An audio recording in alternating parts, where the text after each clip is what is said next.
The eyes that shouldn't exist. 700 words. Cinematic, emotional, perfect for narration. The rain fell in thin silver lines over the old streets of Naples, whispering against cobblestone and neon-lit puddles. Inside La Sirena, a quiet diner tucked between shuttered shops, the air was warm with the smell of espresso and storm-damp wool. It was nearly midnight when Raphael D'Angelo walked in. He didn't belong there, not in his tailored coat, not with the cold authority in his step. Everyone recognized him, or at least the kind of man he was, one whose shadow carried more weight than most men's names. Even now, at 48, the underworld still whispered his like a warning, the ghost of Naples. But tonight, Raphael wasn't here for business. He just wanted silence. The waitress approached his table with a polite smile, clutching a notepad too worn for the elegant poise she carried. "Good evening, sir. Coffee?" Her voice was soft, the kind that seemed to lower the noise around it. Raphael looked up to answer, but the words caught in his throat. Because those eyes, he'd seen them before. Not just once. Every night for 20 years in his dreams. Sea gray with a faint ring of blue around the iris. The exact eyes of Luciana, the woman he had loved and buried 2 decades ago, for a heartbeat. He forgot how to breathe. "Coffee's fine," he managed finally, his tone lower, rougher than usual. She nodded, unaware that the world had just shifted for him. As she turned, the dim light caught her hair, a rich brown with gold flecks curling softly around her neck. Luciana's hair, her smile, her presence. When the waitress, Clara Moretti, according to her name tag, returned with his cup, Raphael's gaze lingered. "You work here often?" he asked casually. "Most nights," she said. "It pays for my classes. I'm studying at the university." "Studying what?" "Music, piano mostly. My mom taught me before she passed." Raphael's hand froze mid-stir. Luciana had been a pianist. He masked the tremor in his voice. "I see, and your father?" Her smile faltered slightly, but she answered without hesitation. "Never met him. Mom said he died before I was born." He nodded slowly, as if the confirmation didn't just tear something open inside him. When she walked away to serve another table, Raphael's fingers tightened around the porcelain cup until it nearly cracked. Across the room, Enzo Marino, his right-hand man, sat at a corner booth pretending to check his phone. The older man had seen the shift in Raphael's expression and knew better than to ask. For now. As Raphael left the diner, he glanced once more at the girl clearing tables, humming softly to herself. A melody he recognized. Chopin's Nocturne in E-flat major, Luciana's favorite. The sound followed him out into the rain like a ghost. In the car, Enzo broke the silence first. "You look like you've seen a ghost, boss." "Maybe I have," Raphael said, staring at the raindrops on the window. "The waitress. Find out who she is, everything. Where she's from, who raised her, what her mother's name was." Enzo frowned. "You think she's connected?" Raphael's jaw tightened. "No. I know she is." They drove through the sleeping city in silence, the hum of the engine underscoring the storm outside.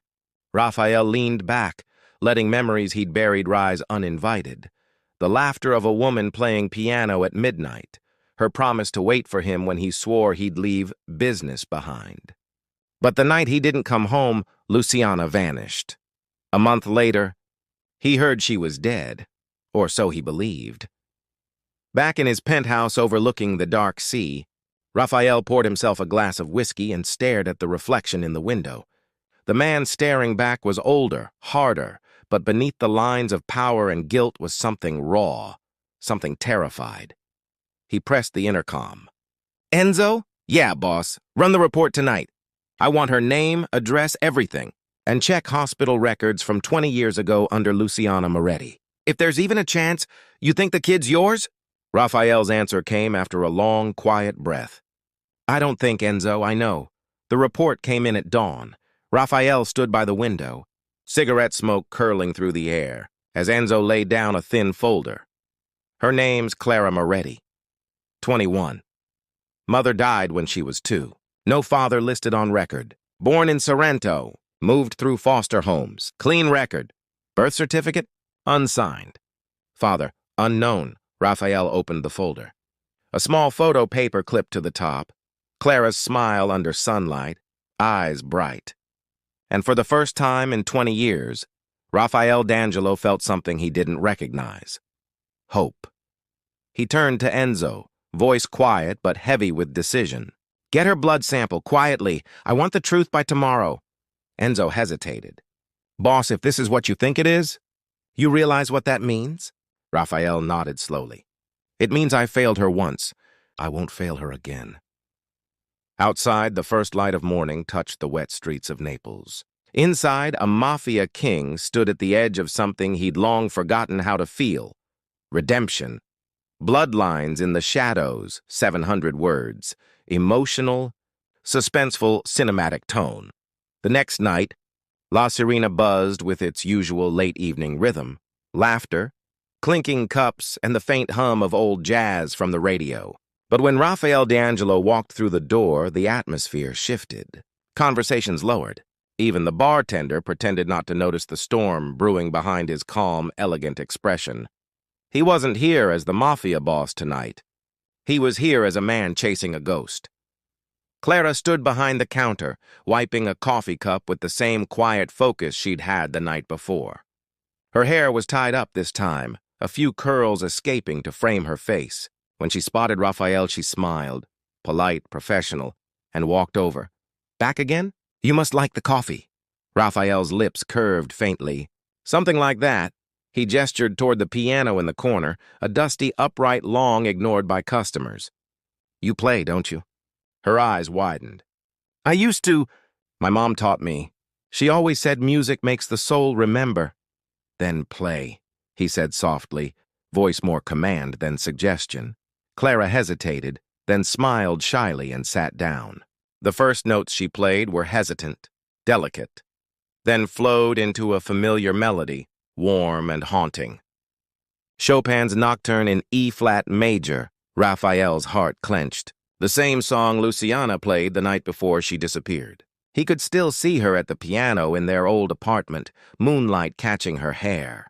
Laughter in her eyes when she'd teased him for being unable to sit still for one song.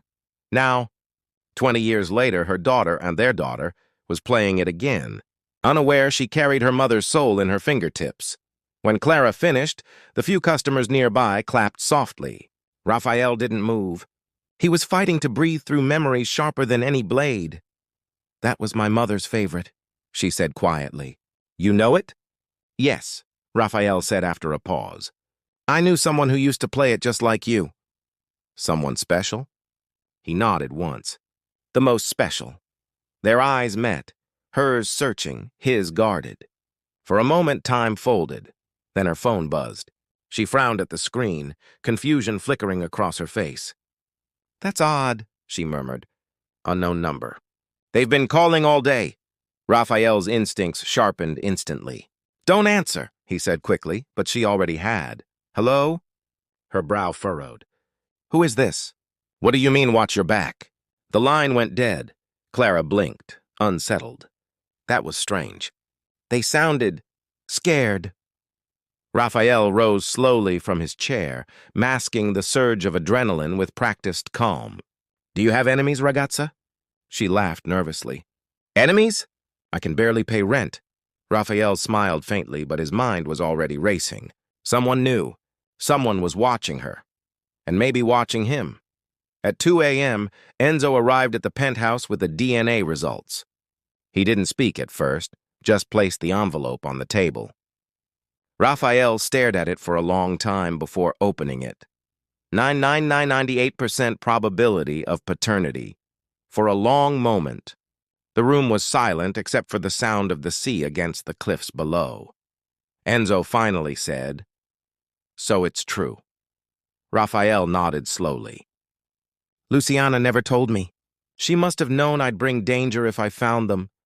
He sank into his chair, staring at the document that both blessed and damned him. She hid our daughter to save her, and now fate brought her back, right into my world. Enzo crossed his arms. Boss, someone's already watching her. The number that called the girl traces back to a burner used by Luca Ferrante's men? Raphael's eyes went cold.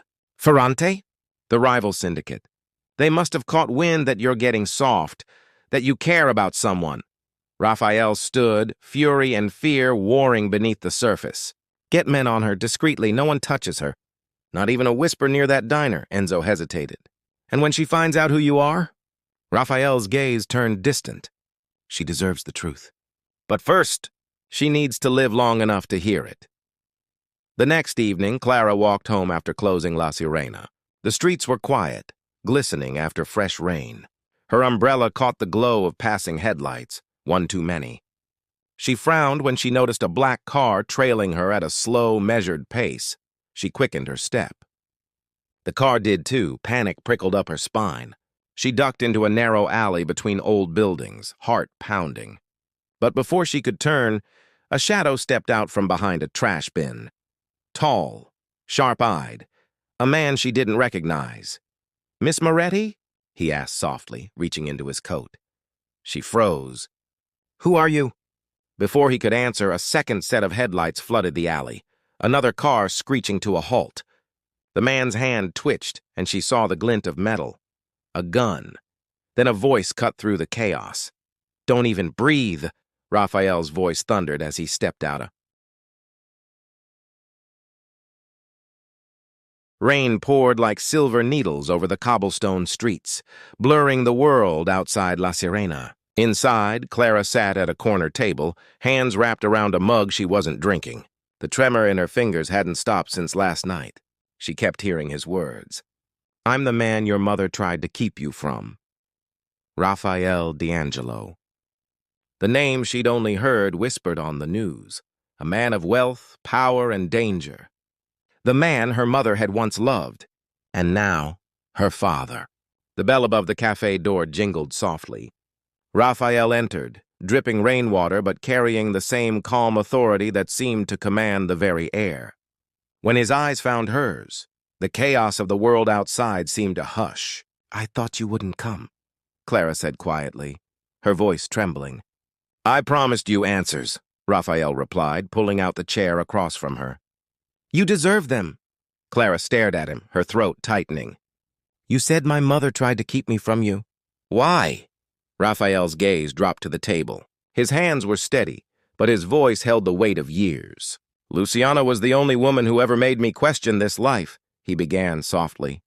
"She was a pianist. Gentle, kind. She saw something good in me before I could see it myself. When she found out she was pregnant, I was at war. With other families, with the police, with everything.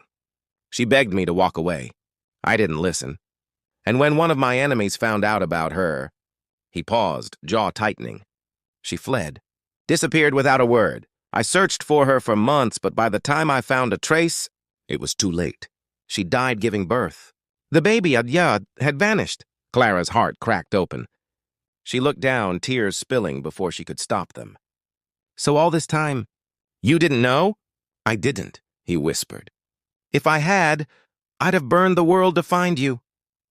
Silence hung heavy between them, broken only by the low hum of the cafe fridge.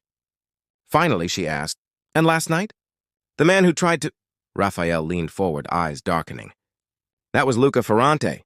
He's been after me for years. He must have found out about you and thought you were my weakness."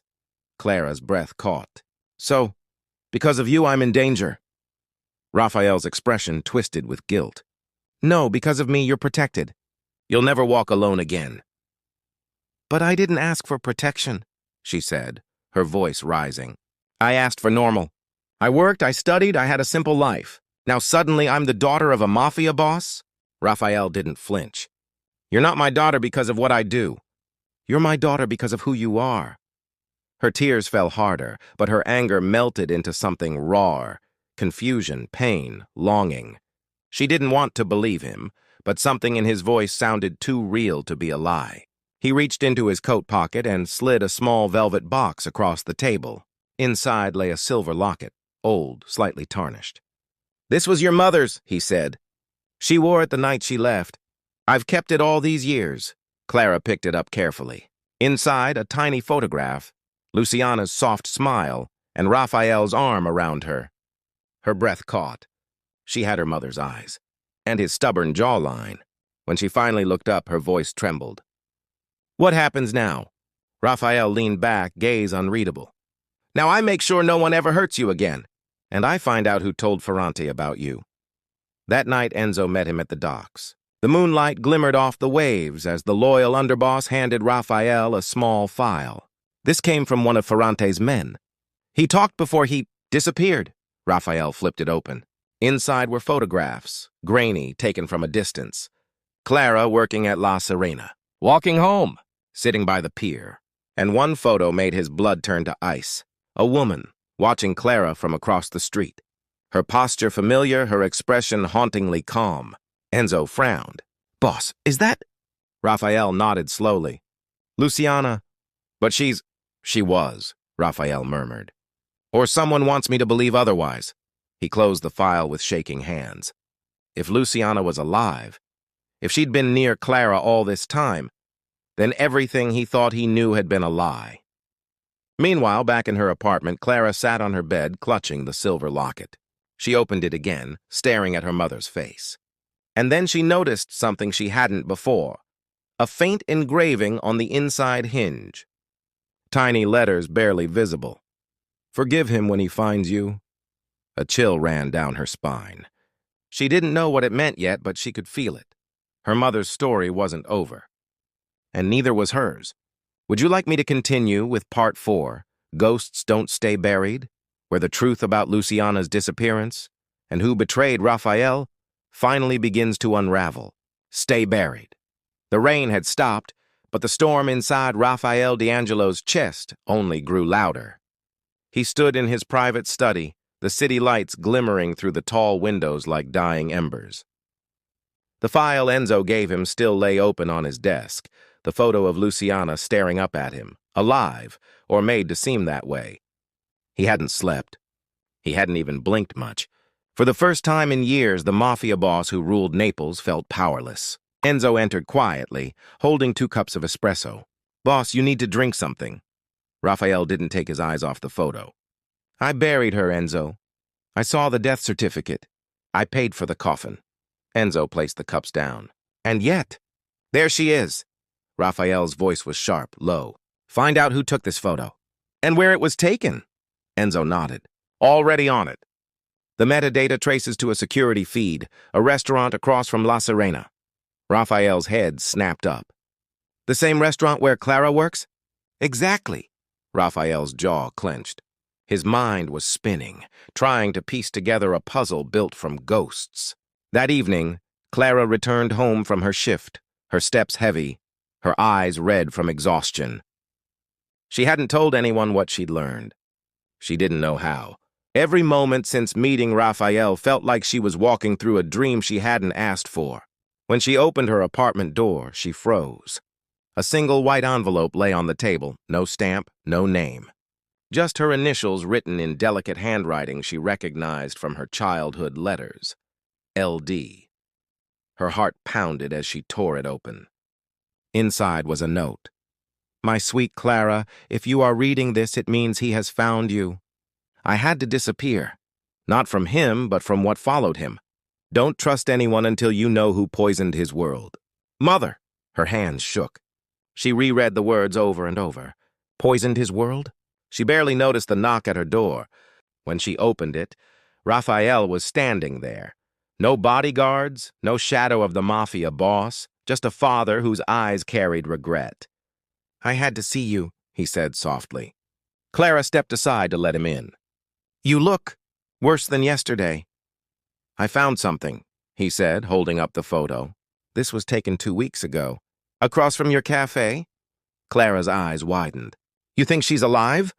"I don't know what to think," he exhaled shakily. "But if she is, then someone's been keeping her hidden for a reason." Clara hesitated, then handed him the letter. "This was waiting for me tonight." Raphael read it in silence. When he reached the last line, his face went pale. "She's warning us," he murmured. Luciana never used the word poisoned lightly. "It means betrayal." "By who?" Clara asked. Raphael turned toward the window, staring out at the city below. Someone close. Someone inside my own house. Later that night, the truth began to surface. Enzo called from an undisclosed location. "Boss, we traced the footage. The photo wasn't taken by Ferrante's men. It came from inside our network, someone in our own surveillance team." Raphael's grip tightened on the phone. "Who?" A pause. "Marco Vescari." Raphael froze. Marco had been with him for 20 years, more like a brother than an employee. The man who helped hide Luciana when she was pregnant. "Find him," Raphael ordered coldly. "Bring him to me. Now." An hour later, in an abandoned wine cellar beneath the D'Angelo estate, Marco stood before him, tied, bruised, and silent. "Why?" Raphael demanded. "You were there the night she disappeared. You told me she was gone." Marco's swollen lip trembled. "She begged me, Rafe. She said if you found her, you'd be killed. She said you had enemies even in your own bloodline." Raphael's voice turned ice cold. "My bloodline?" Marco nodded weakly. "Your brother, Matteo. He made a deal with Ferrante years ago. He wanted your seat, your family, your empire. He was the one who told Ferrante about Luciana. And the baby." The words hit like a thunderclap. Raphael's chest tightened. The air left his lungs. Matteo, the brother he'd raised like a son. He staggered back, gripping the table to stay upright. "He betrayed me." Marco looked up, tears falling. "Luciana found out. She faked her death to protect you both." Raphael's voice was a whisper now. "Where is she?" "I don't know," Marco said. "But Matteo does." By the time dawn painted the horizon, Raphael stood on his balcony overlooking Naples. His world had shattered, but his purpose had never been clearer. Matteo, his own brother, had orchestrated everything. The attacks, the lies, even the separation from Luciana and their daughter. And now Clara's safety depended on one thing: finding Luciana before Matteo did. He looked at the silver locket Clara had returned to him that night. Inside it, next to the photo, he noticed something he'd never seen before. A faint second layer of metal. He pried it open carefully. Inside was a microchip. He smiled bitterly. "Luciana, you were always 2 steps ahead."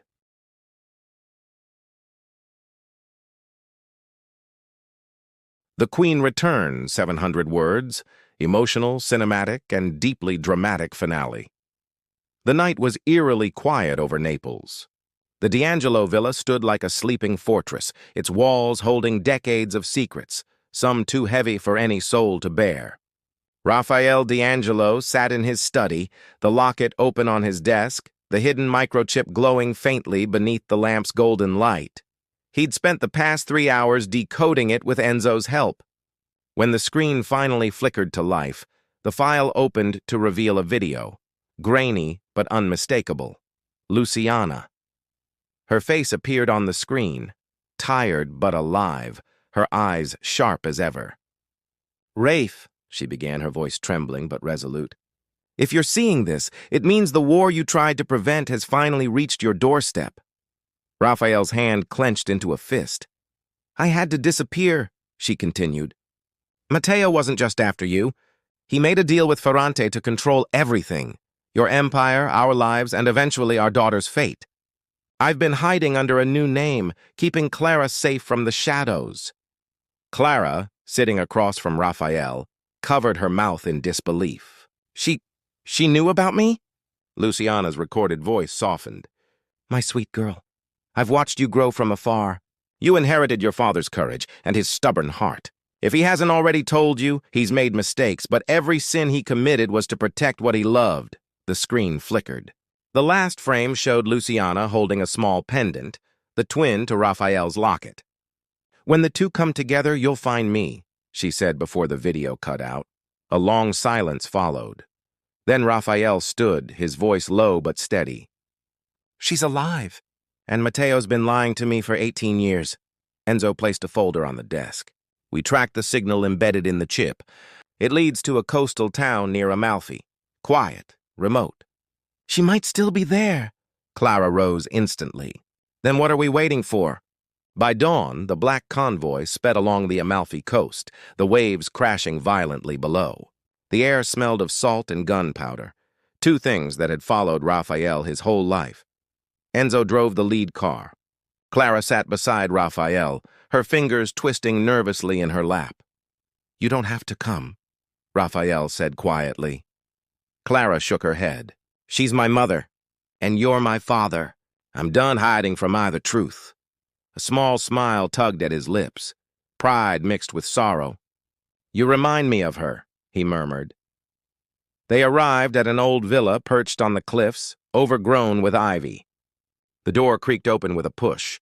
Inside, the air was thick with dust and forgotten perfume. "Stay behind me," Raphael warned, his gun drawn. But before he could take another step, a soft voice called from the shadows. "You still think bullets will fix everything?" Raphael froze. From the doorway emerged Luciana, alive, radiant, older but still breathtaking. Her dark hair streaked with silver, her eyes sharp with years of vigilance. "Luciana," his voice broke. "It's really you," she smiled faintly. "You always did take your time finding me." Clara stepped forward slowly, tears pooling in her eyes. "Mama!" Luciana turned, her expression softening as she took her daughter's face in trembling hands. "My little girl." She pulled Clara into her arms, sobbing quietly. "I missed your first steps, your birthdays, your laughter, but I never stopped loving you." Raphael's eyes burned as he watched them. The two pieces of his heart he thought he'd lost forever, reunited, but the moment shattered when Enzo's phone rang. He answered, face tightening. "Boss, Matteo knows. He's on his way." Luciana's expression hardened. "Then it's time we end this." 20 minutes later, black SUVs screeched up the gravel road. Matteo stepped out, flanked by armed men. His resemblance to Raphael was haunting.